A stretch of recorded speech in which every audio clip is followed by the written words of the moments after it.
لکه موټروی مو بلاک کوو او دا جي ټي روډ به هم بلاک کوو.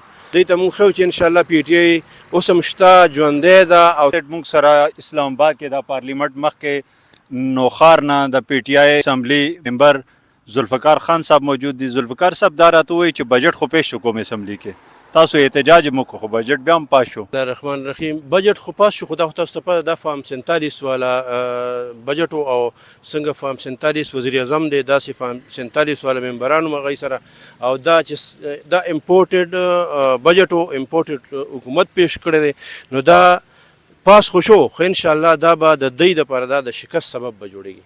ښه دا راته وایي مونږ دا بجټ لیک پرېږدو چې پی ټي آی کې چې یو بغاوت راغلی دی 26-27 ارکان چې دي هغې یو بغاوت کړی دی چې تاسو عمران خان رهایي لپاره هېڅ نه کوي او دلته د اقتدار مزې اخلي.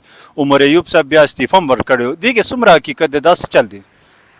دا خو نن زمونږ چې کوم زموږ خپل پارلماني میټینګ و هغې کې دا خبره ډسکس شوه، هغې کې ټولو ښه یو بل ته ښه تسلي وکړه چې داسې نه انشاءالله موږ څه ګروپ شته، دا داسې بار نه څه خبرې داسې جوړې شي او شوشه غوندې خوره شي، او چې دا لکه دې کې دا ګروپ دی دا ګروپ دی، څوک یو ګروپ دی، څوک دوه ګروپ دی، څوک درې.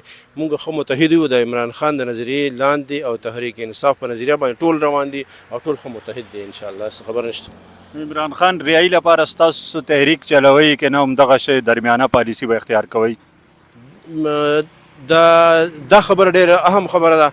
د عمران خان د ازادۍ دپاره انشاءالله ما اول خپله دا یو سټرګل شروع کړی دی چې د هغه د ازادۍ دپاره به د ټول نوخار کې ما کمپین چلولی دی او میټینګونه مې ورکې کړي دي. انشاءالله موږ به روزو او اول به موږ اټک بلاک کوو او اټک سره لکه موټروی مو بلاک کوو او دا جي ټي روډ به هم بلاک کوو.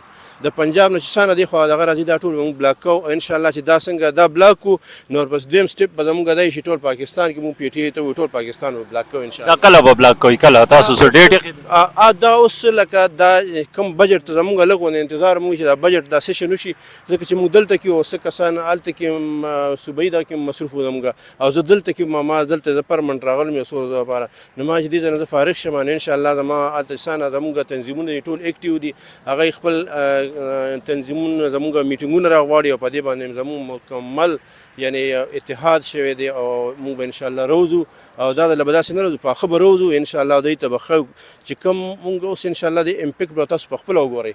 نه د لارې بلاک کول فیصله ستاسو یوازې دی که دې کې ستاسو مرکزي او صوبایي پارټي هم شامل دی؟ دا خو لکه زموږ کومه د نوخار په سطح کوم زموږ یو تنظیمونه دي هغوی وایي چې یاره دا موږ دا بلاک کوو او دوی ته به موږ زور ښیو خپل، ځکه چې دوی اوس وایي جوړه دوی اوس بیخي دوی دم خم ورکې نشته. دوی ته موږ ښیو چې انشاءالله پی ټي آی اوس هم شته، ژوندی ده او تحریک انشاءالله د هغې نه یو په دوه زیات دی انشاءالله. شکریه.